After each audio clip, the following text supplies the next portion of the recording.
Breaking news చూస్తున్నారు. కొత్త ఏడాది న్యూ ఇయర్ పూట జపాన్లో భారీ భూకంపం సంభవించింది. రిక్టర్ స్కేల్పై ఈ తీవ్రత 6గా నమోదైంది. తూర్పు నోడా ప్రాంత తీరంలో ఈ ప్రకంపనలు సంభవించాయి.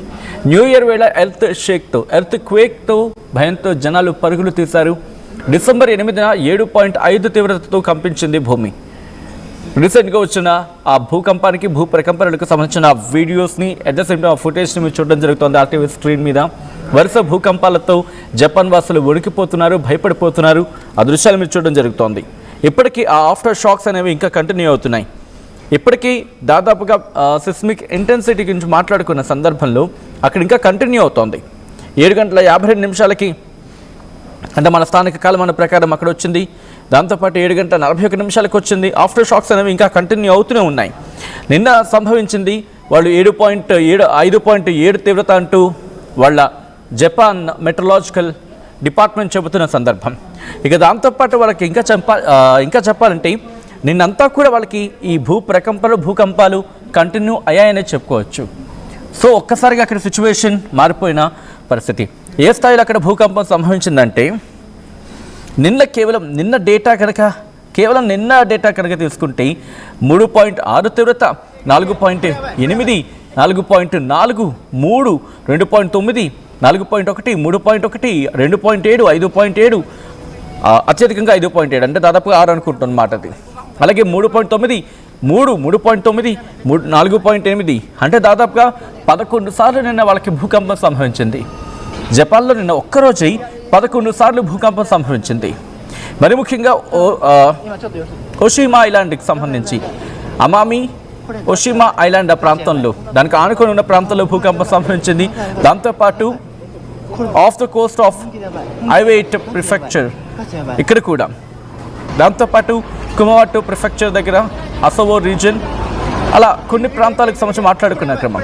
మరి ముఖ్యంగా ఈ 6 తీవ్రతకు మాట్లాడుకుంటోంది. కొన్ని సందర్భాలు 5.7 తీవ్రత అంటోంది.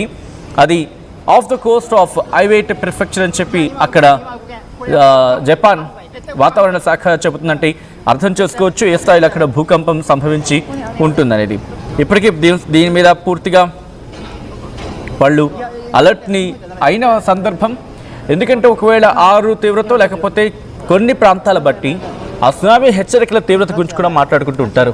ఒకవేళ 6.6 లేకపోతే 6.4, కొన్ని సందర్భాల్లో 6 దాటితే సునామీ హెచ్చరికలు జారీ చేస్తారు. కొన్ని ప్రాంతాలకి 7 దాటితే వాళ్ళు సునామీ హెచ్చరికలు జారీ చేయడం జరుగుతూ ఉంటుంది. మీరు చూడొచ్చు, ఎప్పుడైతే భూకంపం సంభవించిందో అక్కడ వాళ్ళందరూ కూడా భయపడిపోయారు. అది ఆ టేబుల్ కింద తలదాచుకున్న పరిస్థితి. ఎందుకంటే వాళ్ళ నెత్తి మీద ఏం పడుతుందో తెలీదు, ఏది ఎక్కడ ఉంటుందో తెలియదు, ఏదొచ్చి వాళ్ళ నెత్తి మీద పడుతుందో తెలియదు. ఇలా భయంతో వాళ్ళు బిక్కుమంటూ బతుకుతూ ఉంటారు. వెంటనే వాళ్లకు అఫ్కోర్స్ అక్కడ వాళ్ళకి ఇది అలవాటుగా మారిపోయిన సందర్భం కాబట్టి వెంటనే వాళ్ళు ఏం చేస్తారు, ఒక టేబుల్ కిందకి తలదాచుకునేందుకు వెళ్ళిపోయాడు ఆ వ్యక్తి. ఇప్పటికీ సునామీ హెచ్చరికల గురించి మాట్లాడుకున్నప్పటికీ కూడా పెద్దగా సునామీ హెచ్చరికలు లేవు. డిసెంబర్ 8న 7.5 తీవ్రతతో భూకంపం వచ్చిన తర్వాత ఈరోజు మళ్ళీ భూ ప్రకంపనలు సంభవించడం వారిని ఆందోళనకు గురి చేస్తుంది. వరుస భూకంపాలతో జపాన్ భయపడిపోతోంది. అయితే అక్కడ బిల్డింగ్లు, దాంతోపాటు అక్కడ స్ట్రక్చర్స్ అన్నీ కూడా భూకంపాన్ని తట్టుకొని నిలబడేలా వాళ్ళు వాటిని డిజైన్ చేయడం జరుగుతూ ఉంటుంది. ఈ కథను మిమ్మల్ని కాస్త కలవరపరచచ్చు. అయితే మిమ్మల్ని కలవరపాటుకు గురి చేయడం ఆర్టీవీ ఉద్దేశం కాదు. కానీ ఇటువంటి కథనాలు చూసినప్పుడు కాస్త కలవరపాటుకు గురే అవకాశం ఉంటుంది. కాబట్టి దీనికి సంబంధించి తగిన జాగ్రత్తలు తీసుకోవాలని ఆర్టీవీ సూచించడం జరుగుతోంది. ఇటు భారీ భూకంపం జపాన్ మళ్ళీ అటాక్ చేసింది.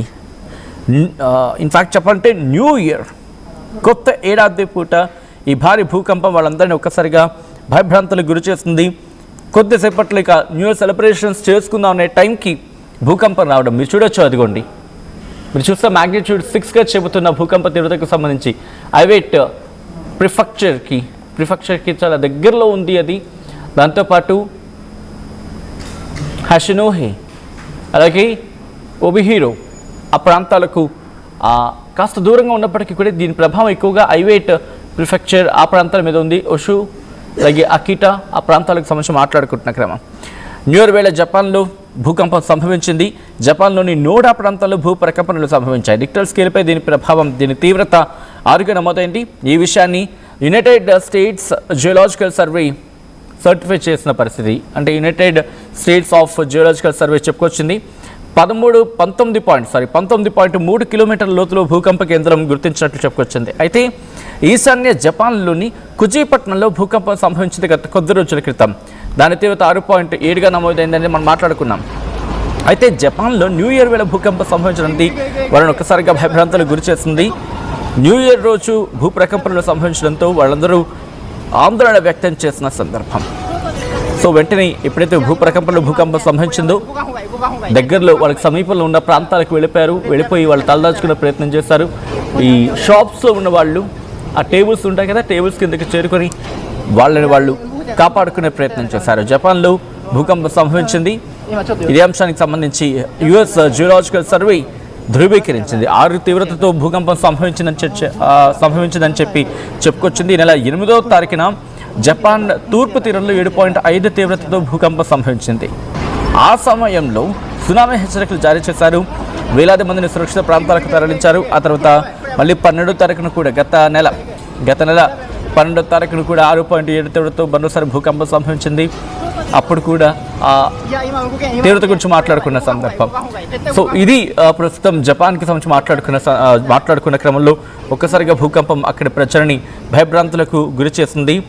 సో ఇప్పటికీ ఆ సునామీ హెచ్చరికల గురించి అంటే గత సందర్భంలో వచ్చినప్పుడు అంటే 7.5 తీవ్రతతో భూకంపం సంభవించినప్పుడు డిసెంబర్ 8న అప్పటికీ వాళ్ళు సునామీ హెచ్చరికలు జారీ చేశారు. వరుస భూకంపాలతో భయాందోళన వ్యక్తం చేయడం జరుగుతోంది.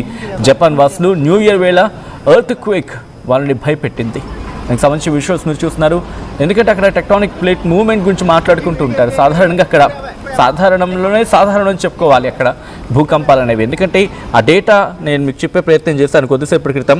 ఏ స్థాయిలో భూకంపాలు అక్కడ సంభవించాయనేది ఇంకోసారి చెప్పే ప్రయత్నం చేస్తాను. ఈరోజు అంటే జనవరి 1న మనం మాట్లాడుకుంటున్న ఈ టైం వరకు చూసుకుంటే దాదాపుగా ఇప్పటికే 3 సార్లు భూకంపం సంభవించింది.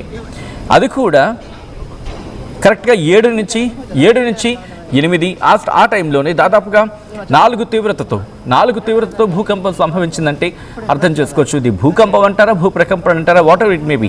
ఆ ఆఫ్టర్ షాక్స్ మాత్రం కంటిన్యూ అవుతూ ఉంటాయి. ఇంకో పక్క మళ్ళీ భూకంపాలు సంభవిస్తూ ఉంటాయి. వాళ్ళకి ఒక విధంగా చెప్పాలంటే భూకంపాలతో వాళ్ళకి ఆ రోజు అనేది సర్వసాధారణం అయిపోయింది అనడంలో ఎటువంటి అతిశయోక్తి లేదు. ఈ కథలో మిమ్మల్ని కాస్త కలవరపరచవచ్చు. అయితే మిమ్మల్ని కలవరపాటు గురి చేయడం ఆర్టీవీ ఉద్దేశం కాదు. కానీ ఇటువంటి కథనాలు చూసినప్పుడు కాస్త కలవరపాటు గురే అవకాశం ఉంటుంది. కాబట్టి దీనికి సంబంధించి తగిన జాగ్రత్తలు తీసుకోవాలని ఆర్టీవీ సూచించడం జరుగుతోంది.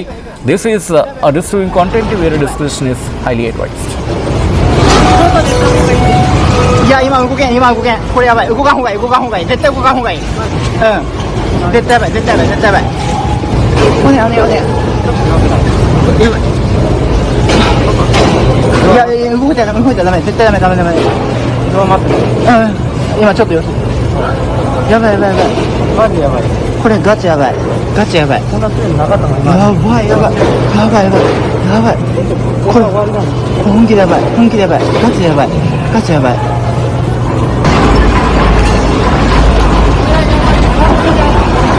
いくこれやばいえこいくダメやばい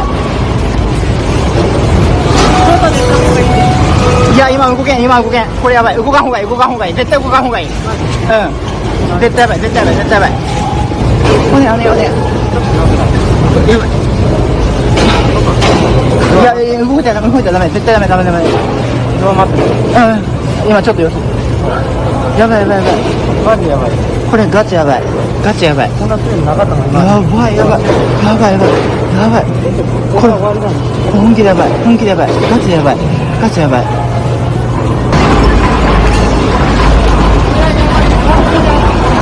いくこれやばいえこいく